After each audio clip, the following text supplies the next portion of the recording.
Yesterday, Viper announced the winners of the Discord Gauntlet Creator Contest, which is yet another competition used to make the community forget that it's been 6 fucking years since we last got an update. With Geometry Dash being removed from the Google Play Store a few days ago, RobTop has basically been given no choice but to finish up with 2.2 quite soon, so this is probably going to be the last Gauntlet contest of 2.1.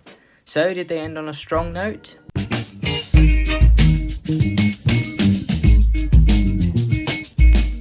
I think that overall the top 5 choices are actually pretty good picks. Sinless Ash is a really unique level, being a boss fight where you actually fight a boss instead of just dodging projectiles and glow lasers until the big guy fucks off. It's got a nice art style and decently fun gameplay, which is another first for boss fight levels. Subwoofer has had a hand in creating my favourite level of all time, twice, so it's not a surprise that Growing Insane has turned out really nicely.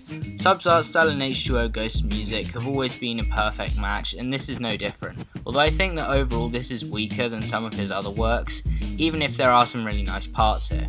Wildcard is a level that I knew nothing about prior to Viper announcing the winners, but that doesn't make it bad. It has by far the most fun gameplay out of the top 5 entries and some fantastic colour work, especially in the alternate path. Not sure what this level has to do with Twinks and why Subwoofer wants to piss on the owl though, and to be honest I don't think I want to know, so moving on. For somebody who I mostly remember for Twist and one of the many horrendously dated parts in Hypersonic, Nazgub's Skywalker 14-esque level Afterlife is an unexpected but welcome shift of style. This level is the Geometry Dash equivalent of Lil Yachty's decision to start making good music with the release of Let's Start Here. Being the easiest level in the Gauntlet, this is the one that will set the standards for the 4 levels to follow, and it does that well, and in some ways I'd say the ones that follow it will be disappointing by comparison.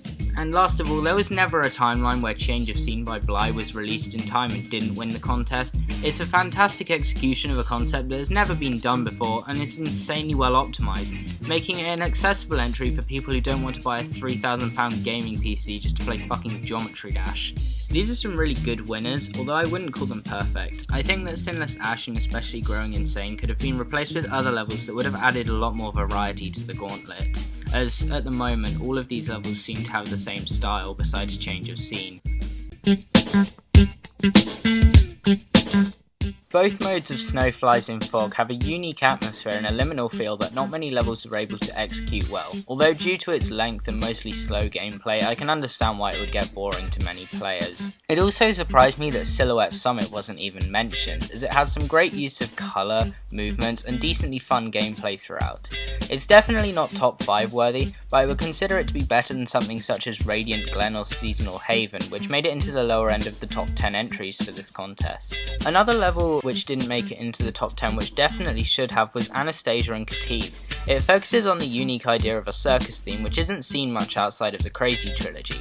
It has interesting and enjoyable gameplay, creative use of the monsters as ground decoration, and some really fluid movements on the marionettes. Whilst the ending isn't original, it builds well into the trippy circus theme, and the level as a whole is a great pairing with a song that normally I wouldn't like.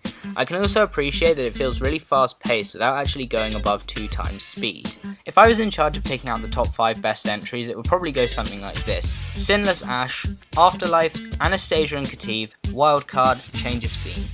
Not much is different besides a few placements. If it was based on gameplay this would be completely different, but I've already wasted enough of everyone's time saying the exact same handful of things about each level's decoration. I don't need to do it with the gameplay as well.